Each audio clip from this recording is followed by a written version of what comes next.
ಹೆಣ್ಮಕ್ಳಿಗೆ ಒಳ್ಳೆಯ ಗುಣ, ಒಳ್ಳೆಯ ಸಂಸ್ಕಾರ, ಒಳ್ಳೆಯ ನಡತೆ ಮತ್ತು ಒಳ್ಳೆಯ ನಯ ವಿನಯ ಇವೆಲ್ಲವುಗಳು ಮುಖ್ಯ. ಮತ್ತು ಅದ್ರ ಜೊತೆಗೆ ಒಳ್ಳೆಯ ತಾಳ್ಮೆ ಅಂತಕ್ಕಂಥದ್ದು ತುಂಬಾ ಬೇಕು ಒಬ್ಬ ಮಹಿಳೆಗೆ. ಮನೆಯಲ್ಲಿ ಎಲ್ಲರೂ ಒಂಥರ ಇರ್ತಾರೆ. ಅತ್ತೆ ಮಾವ ಒಂಥರ, ಅವರು ಒಂಥರ, ಅಂದರೆ ಇವರು ಇವ್ರ ಭಾವನೆಗಳಿಗೆ ಅವ್ರು ಸ್ಪಂದಿಸ್ತಿರಲ್ಲ. ಮತ್ತು ಗಂಡ ಗುಣಗಳು ಒಂಥರ ಬೇರೆ, ಮತ್ತು ಮಕ್ಕಳು ನಾದಿನಿ ಎಲ್ಲರೂ ವಿಚಿತ್ರವು. ಅಂದರೆ ಅವರವರ ಒಂದು ಗುಣ, ಅವರವರ ಒಂದಿದು ಬೇರೆ ಬೇರೆಯೇ ಆಗಿರ್ತವೆ ಅವರನ್ನು. ಯಾಕಂದರೆ ಎಲ್ಲರೂ ಒಂದೇ ಥರದ ಇದು, ಮನೆಯಲ್ಲಿ ಎಲ್ಲರೂ ಒಂದೇ ಒಂದೇ ಭಾವನೆಯುಳ್ಳವರು ಅಥವಾ ಒಬ್ರಿಗೊಬ್ಬರು ಸ್ಪಂದಿಸ್ತಕ್ಕಂತಹ ಗುಣ ಎಲ್ಲರಲ್ಲಿ ಇರೋಂಗಿಲ್ಲ. ಹೀಗೆ ಬೇರೆ ಬೇರೆ ಇರ್ತಾರೆ. ಅದಕ್ಕೆ ಹೊಂದಾಣಿಕೆ ಮಾಡಿಕೊಂಡು, ಅವರ ಒಂದು ಇದಕ್ಕೆ ಹೊಂದಾಣಿಕೆ ಮಾಡಿಕೊಂಡು ಮನೆಯ ಒಂದು ಗೃಹಿಣಿಯಾದವಳು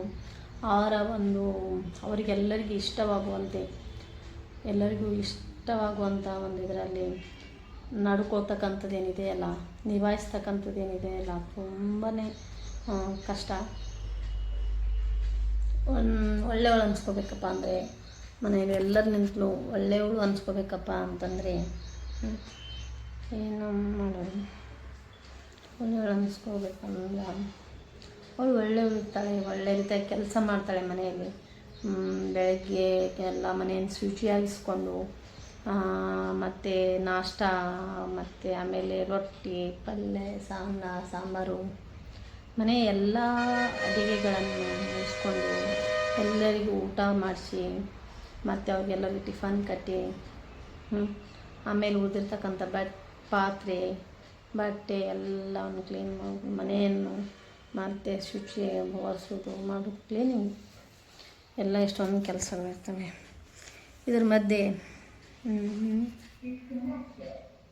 ಮತ್ತು ಎಷ್ಟೇ ಮಾಡಿದ್ರು ಒಳ್ಳೆಯವಳು ಇದ್ರೂ ಕೆಲವರು ಮನೆಯಲ್ಲೇ ಸೇರ್ತಿರಂಗಿಲ್ಲ.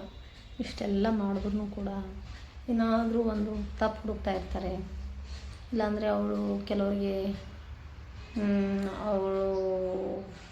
ಅವಳ ಬಗ್ಗೆ ಹೊಟ್ಟೆ ಕಿಚ್ಚು ಪಡ್ತಿರ್ತಾರೆ. ಕೆಲವರು ಗಂಡು ಮಕ್ಕಳು ಅವ್ರ ಬಗ್ಗೆ ಏನೋ ಒಂದು ಇಟ್ಕೊಂಡಿರ್ತಾರೆ. ಹೀಗೆ ಮನೆಯಲ್ಲಿ ಎಲ್ಲರೂ ಒಂದೊಂಥರ ಇರ್ತಾರೆ. ಎಲ್ಲರಿಗೂ ಒಂದು ಹಿತಕರ ಆಗ್ತಕ್ಕಂಥ ರೀತಿಯಲ್ಲಿ ಅವರು ಬೇಕಾದ ಅಂದ್ಕೊಳಕ್ಕೆ. ಬಟ್ ನಾನು ಯಾವ ರೀತಿ ನನ್ನ ಒಳ್ಳೆತನದಿಂದ ಇರಬೇಕು, ಒಳ್ಳೆತನದಿಂದ, ಸತ್ಯದಿಂದ, ಒಳ್ಳೆತನದಿಂದ, ಮತ್ತು ನಾನು ಯಾವ ಕಾರ್ಯವನ್ನು ಅಥವಾ ಯಾವ ಒಂದು ಯಾರಿಗೂ ನೋವಾಗದಂಥ ರೀತಿಯಲ್ಲಿ ಮತ್ತು ಎಲ್ಲರಿಗೆ ಇಷ್ಟವಾಗ್ತಕ್ಕಂಥ ರೀತಿಯಲ್ಲಿ ನಾನು ಇರಬೇಕು ಅಂತ ಅಂದ್ಕೊಂಡು ತನ್ನ ಒಂದು ಕೆಲಸವನ್ನು ತಾನು ಮಾಡ್ತಾಯಿರಬೇಕು. ಬೇಕಾದ ಅಂದ್ಕೊಳಕ್ಕೆ ನಾವು ಚೆನ್ನಾಗಿದ್ರು ಅಂದ್ಕೊತಾರೆ. ನಾವು ಮತ್ತು ನಮ್ಗೆ ಬೇಕಾಗ್ಲಾರ್ದವ್ರು ನಾವು ಎಷ್ಟೇ ಒಳ್ಳೆಯವರಿದ್ರು ಅವ್ರು ಕೆಟ್ಟದ್ದೇ ತಿಳ್ಕೊತಾರೆ ನಮ್ಮ ಬಗ್ಗೆ. ಮತ್ತು ಬೇರೆಯವ್ರ ಕಡೆ ಕೆಟ್ಟದ್ದೇ ಹೇಳ್ತಾರೆ. ಅದು ನಮ್ಮ ಒಂದು ದುರದೃಷ್ಟ ಅನ್ನಬೇಕು. ಯಾಕಂದರೆ ನಮ್ಮ ಒಂದು ಇದರಲ್ಲಿ ನಾವು ಅಷ್ಟೇ ಪಡ್ಕೊಂಡು ಬಂದೀವಿ. ನಾವು ಎಷ್ಟೇ ಒಳ್ಳೆಯವಳಿದ್ರು ಯಾರೂ ನಮ್ಗೆ ಒಳ್ಳೆಯವಳು ಅಂತ ಅಂದ್ಕೊಳ್ಳೇ ಇಲ್ಲ.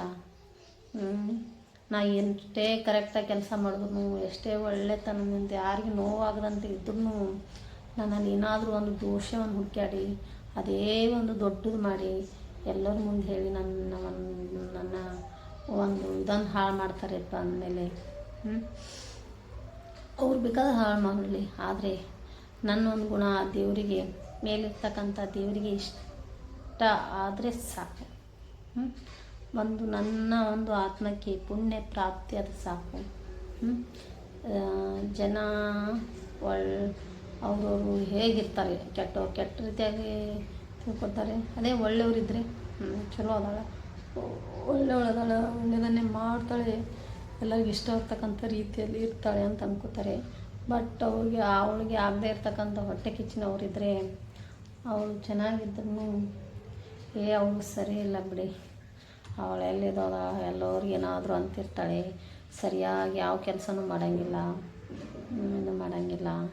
ಈಗ ನಾದಿಂದೇರು ಇರ್ತಾರೆ, ಅವ್ರಿಗೆ ಬೇಕಾದೊಟ್ಟು ಮಾಡಲಿ, ಅವರು ಏನಾದರೂ ಒಂದು ಹುಡುಕ್ತಿರ್ತಾರೆ, ಅಂಕು ಏನಾದರೂ ಒಂದು ಏನಾದರೂ ಒಂದು ದೋಷ ಹುಡುಕ್ತಾನೆ ಇರ್ತಾರೆ. ಹಂಗಂಥೇಳಿ ನಾವು ಮನ್ಸಿಗೆ ಹಚ್ಕೋಬಾರ್ದು. ನಾವು ಮನ್ಸಿಗೆ ಹಚ್ಕೋಬಾರ್ದು. ನಮಗೆ ಚಲೋ ಇದ್ದರೂ ನಮ್ಗೆ ಹಾಗೆ ಅಂತಾರೆ ಅಂದಮೇಲೆ ಅವರಲ್ಲಿ ದೋಷ ಇದೆ, ನಮ್ಮಲ್ಲಿ ದೋಷ ಇಲ್ಲ. ಅವರಲ್ಲೇ ದೋಷ ಇದೆ.